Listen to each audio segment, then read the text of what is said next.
Hola, buenas noches. Le doy la bienvenida, estimada señora Betty. Para mí verdaderamente es un honor, una alegría, es un momento muy grato al que usted me permita estos minutos, ya que yo le voy a hacer una pequeña entrevista.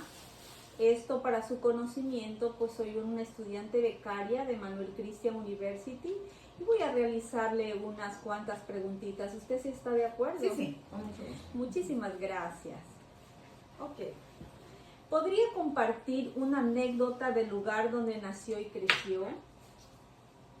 La verdad, las anécdotas son muchas, son demasiadas los recuerdos que viven en mi mente, las anécdotas.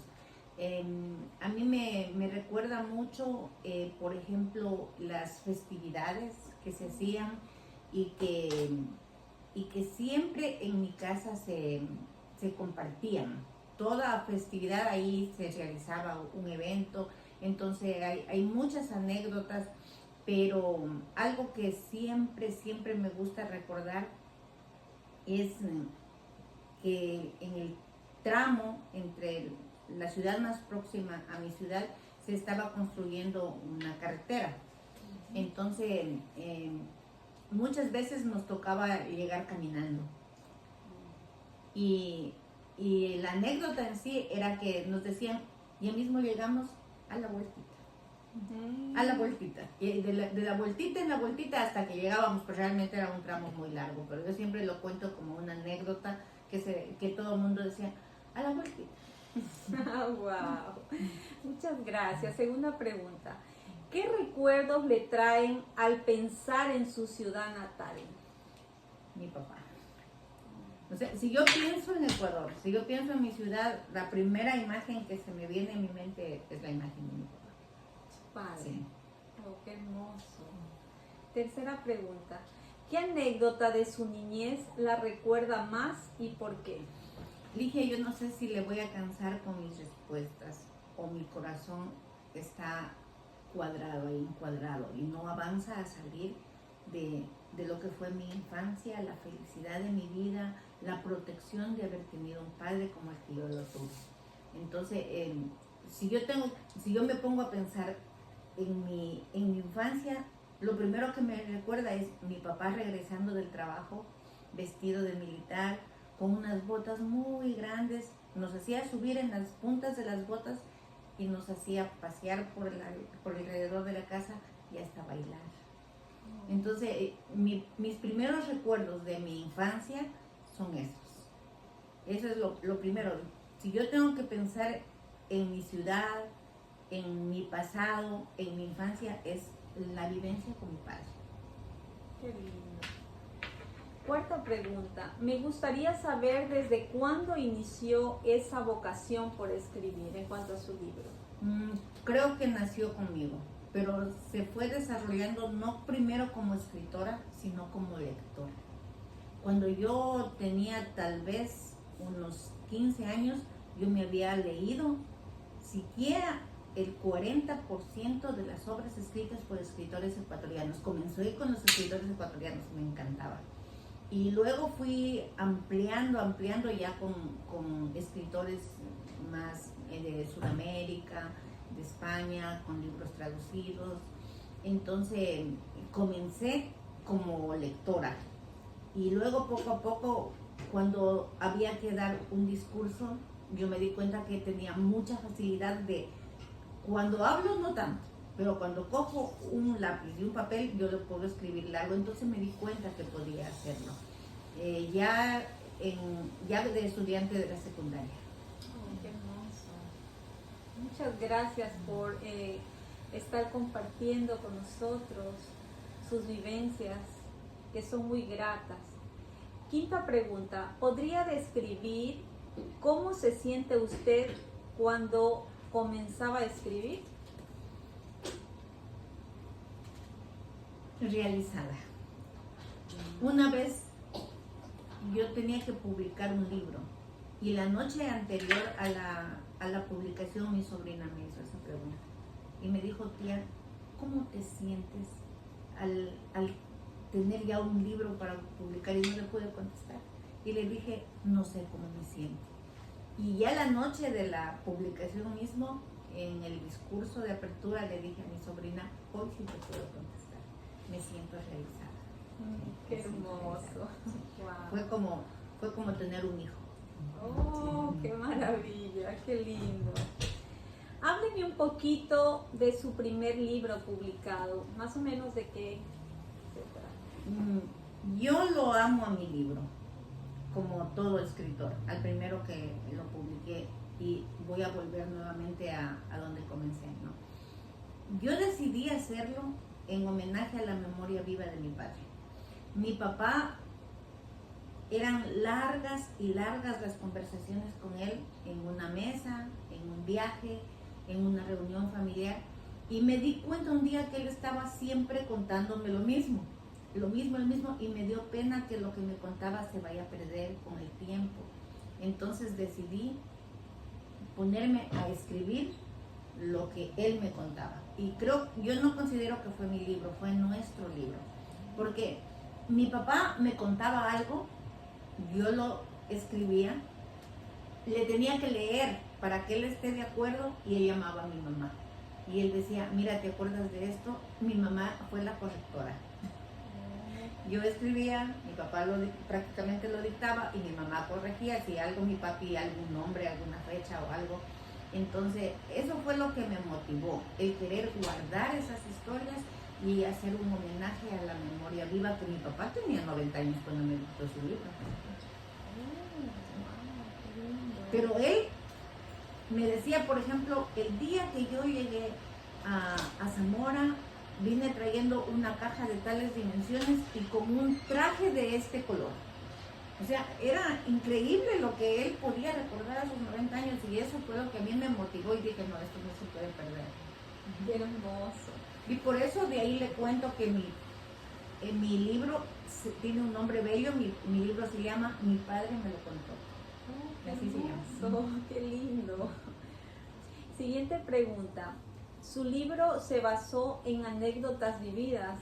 Cabe indicar que me acaba de Completamente. contar. Cada capítulo es una anécdota de mi papá.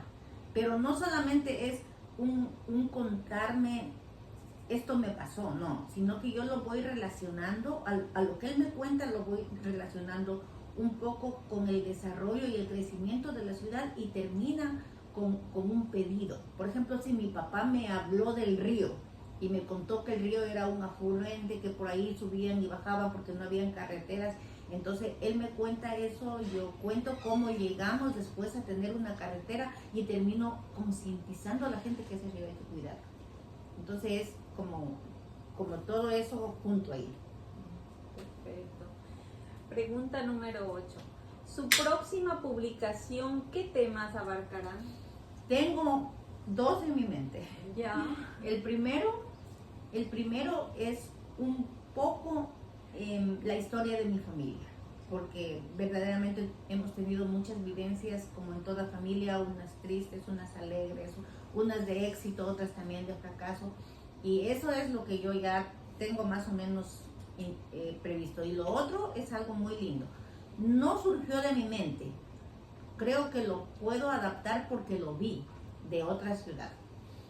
Entonces, lo que quiero hacer es un recorrido por mi provincia, que Dios me permita regresar. Quiero hacer un recorrido por mi provincia buscando la gastronomía. Y de eso es lo que va a tratarse el próximo libro. Qué interesante, qué lindo. Novena pregunta. ¿Qué enseñanzas le gustaría transmitir a la juventud? Quisiera pensar en la juventud como con mis hijas. Y siempre a ellas yo les digo, puedo ser una mamá imperfecta y pueden recordar de mí muchos errores, muchos, pero guárdense uno. Lo bueno que hayan visto de mí, que es la perseverancia, eso copien. Y eso me gustaría a mí dejarle, no solo a mis hijas, sino a la juventud, que hay que ser perseverantes para poder alcanzar las cosas. Un gran legado. Sí. Qué hermoso. Muchísimas gracias. Porque yo no me dejo nomás. Ya. Yo quiero algo y quiero encontrar dónde me estoy quedando precisamente para tratar de romper eso y avanzar. Entonces, eso es perseverancia. Y eso es también un poco de resiliencia y eso es lo que yo les pido a mis hijas y quisiera, como les repito, ver en ellas lo que es un mensaje a la juventud y les digo yo, por lo menos eso aprendan. Eso les voy a dejar. Qué hermoso. 10ª pregunta. ¿Qué extraña más de su país de origen? Su ciudad, su gente, sus familiares. La vida de mi familia, el entorno de mi familia, porque somos una familia numerosa, muy unida y con muchas ocasiones, o más bien sin desperdiciar una sola ocasión de la reunión. Entonces sí, de repente mirarlos desde acá a través de las computadoras que están allá todos reunidos, todos felices, eso sí, claro, se extraña porque estar acá a la final conformarse con mirarlos. Claro. Eso es lo que se extraña estando lejos de la patria y de la familia, la vida familiar. Me gustaría que me hable un poquito más acerca de su Señor Padre. Cuando usted habla de Él, sentí que tal vez quería contar algo más. Bueno, yo me voy a quedar con la pena de no haber estado ahí cuando mi papá murió.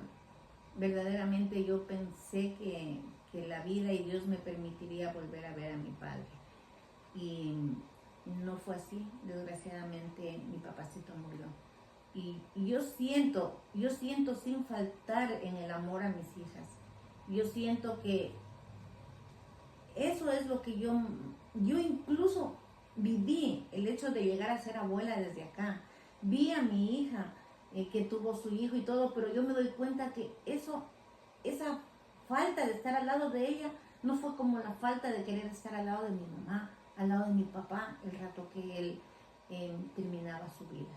Eso es algo que todavía está ahí. Todavía le sí. duele. Si pudiera hacer algo diferente para haber estado ahí, ¿qué hubiera hecho? Desgraciadamente la realidad que nos toca vivir a los migrantes no está dentro de nuestra decisión decir esto hubiera hecho, porque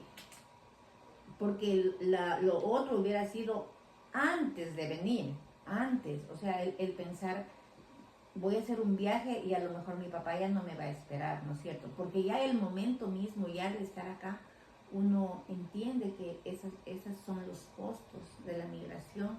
Entonces, la única alternativa es no haber venido para poder haber estado ahí o esperar un tiempo más y venir después de. ¿Y cuáles han sido su comportamiento después de este suceso tan doloroso? ¿Cómo decidió enfrentar a la vida y continuar en su rutina diaria? Yo me di cuenta que la migración crea muchos vacíos y que uno lo que tiene que hacer es llenar esos vacíos. Entonces, trato de llenarlos. Primero, soy una mujer muy religiosa. Yo lo lleno mucho con asuntos de la iglesia. Yo trato de ir lo que más puedo, trato de frecuentar al grupo laico de base al que yo pertenezco. Y la escritura me ayuda mucho. Hay veces que yo me despierto a las 4 o 5 de la mañana y ya no tengo sueño. Entonces me levanto, cojo un esferito y me pongo a escribir. No estoy escribiendo en este momento un libro, pero sí estoy haciendo anécdotas o estoy haciendo un escrito sobre, por decirle algo, en días anteriores un señor cumplió 100 años en mi ciudad. Entonces yo hago un escrito largo en el que a la vez que le felicito hago un recuento de las personas contemporáneas y revivo momentos que se han vivido con tal persona. Entonces eso es lo que estoy escribiendo ahora, fragmentos en base a las publicaciones que hay, y es como que con eso, a través de eso me conecto y aparte lleno los vacíos que hay. Oh, perfecto. O sea que aquel dolor que pasó en esa circunstancia, usted lo llenó con esos vacíos fueron llenados con actividades Sí. que le llenan a usted como persona. Eso es muy grato saber. Al menos yo intento hacerlo y yo sé dónde está mi corazón quebrado, que es en el momento de haber roto la unión familiar que teníamos en Zamora, y yo sé y tengo la esperanza del regreso. Siempre eso va a estar en nuestro corazón, pero también sé que hay alguien que ya no me espera, y lo he llenado a través de escrituras, como por ejemplo escribir la parte literaria que se pone en el epitafio. Escribí desde la comunicación que se hace a los familiares para avisar que mi papacito había fallecido, porque fue en el COVID, cuando ni siquiera estaba muy acompañado por muchas personas. Eso es lo que, como le digo, eso es lo que a mí me ha ayudado, y buscar lo que a usted le llena. Y a mí me gusta mucho el asunto religioso, me gusta mucho la música, entonces con eso yo he llenado. Qué lindo. Entonces eso quiere decir... Y trato de llenar cada día mis vacíos. Qué bueno. Que ese también sería un buen legado, tanto para sus lectores, para su familia, para los jóvenes migrantes, para los jóvenes ecuatorianos en este caso. Y realmente yo estoy muy agradecida por la oportunidad que me ha dado, porque también he aprendido con usted mucho y estoy muy contenta por el tiempo que me ha otorgado. Está bien, mire. Le felicito también, que siga adelante, y un día la queremos ver graduada de coach. Muchas gracias. Estas han sido las intervenciones de la señora Beatriz, una escritora ecuatoriana, y que próximamente estará con nosotros en una sesión de coaching. Muchísimas gracias otra vez por la oportunidad, y si desea decir alguna otra palabra para los jóvenes migrantes que se encuentran aquí en Orlando. Yo pienso, a ratos pienso que es una careta y que es una coraza el sentirme valiente, pero yo creo que tenemos que hacerlo, tenemos que revestirnos de esta coraza para poder sobrellevar esta decisión que la tomamos nosotros. Nosotros decidimos un día venir, entonces tenemos que seguir adelante y tratar de encontrar como le contaba antes, cuál es lo que nos está uniendo todavía a nuestro país. No lo vamos a romper jamás, es un cordón que no se puede romper, pero sí tenemos que en algún momento aprender a vivir con eso. Cuando usted dice careta, ¿se refiere a qué específicamente? A hacerse la valiente. A hacerse la valiente, porque en el fondo, como seres humanos, la pena está ahí, la tristeza está ahí, pero yo digo, tenemos que seguir adelante y tenemos que revestirnos con esa coraza, con esa careta, y seguir avanzando. ¿La pena a qué? A la pérdida, a la salida del entorno familiar, al estar aquí a la cuenta solos, porque por más que estemos comunicándonos por el internet, a través de las computadoras, de los teléfonos, por más que ocupemos nuestro tiempo en muchas cosas, a la final llegamos a la noche a apagar las luces del cuarto solos, al menos en mi caso, Sí. que es el de muchos migrantes, miles de migrantes. No todos han tenido la suerte de venir en un grupo familiar, que es diferente, pero otros están solos. Y aparte de llenar esas actividades, ¿qué más considera usted que debería hacer para contrarrestar el tema de la careta, de las penas? ¿Qué más haría usted? pensar en poner una meta y una fecha. Decir, va a ser hasta aquí y luego yo ya tengo que retornar. Entonces yo pienso establecer que un plan de acción. Sí. Poner un plan, una fecha y decir, esto es hasta esta fecha. Yo pienso que eso debería ser. Retornar. Sí.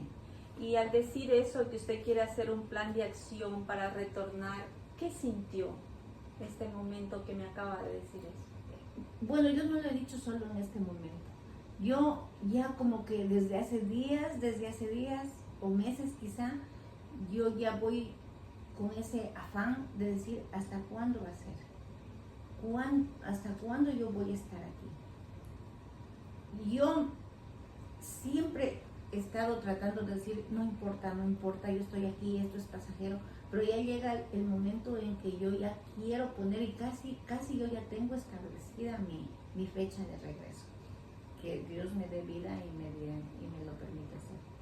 Porque el momento que usted me dijo hacer el plan de acción para retornar, yo pude percibir y sentir como un alivio, como un cambio, como una paz en usted. Lo que pasa es que usted cuando decide migrar, cuando decide ir a otra parte dejando todo, tuvo un impulso, algo le motivó a salir, ¿no es cierto? Entonces, cuando el momento que usted puede, han pasado ya el tiempo, ya hemos superado, yo siento en este momento como que ya he superado, me acabé de cambiar de departamento y sentí como que yo quería romper algo, como quería decir, bueno, yo subí, yo ya quiero comenzar a bajar, yo ya quiero comenzar a hacer todo en función de que un día va a llegar el momento de irme y de que yo ya no quiero estar tanto en eso en ese afán de apretujar, de decir esto quiero, no. Yo ya quiero más bien ir diciendo, ya esto ya alcancé, ya me falta esto. Ya no subir, sino comenzar a bajar. Okay. Hasta que llegue el momento. Y le repito, yo hasta casi en mi mente ya tengo la idea de la fecha en que va a ser. Perfecto.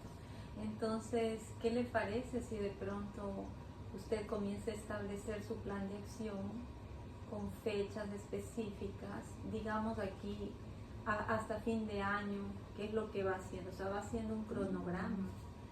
¿Le ayudaría eso? Sí, seguramente. Seguramente. Sí. Entonces, mi estimada Betty, ¿qué le parece si después de haber, por sus propios medios, usted mismo ha dicho que va a establecer un plan para su retorno, pues, ¿le parece si esta pequeña reunión que hemos tenido de entrevista, le parece si damos por terminado y nos vemos en una sesión de coaching? Está muy bien. ¿Sí? Hace unos minutos habíamos ya casi terminado la sesión, pero surgieron temas importantes.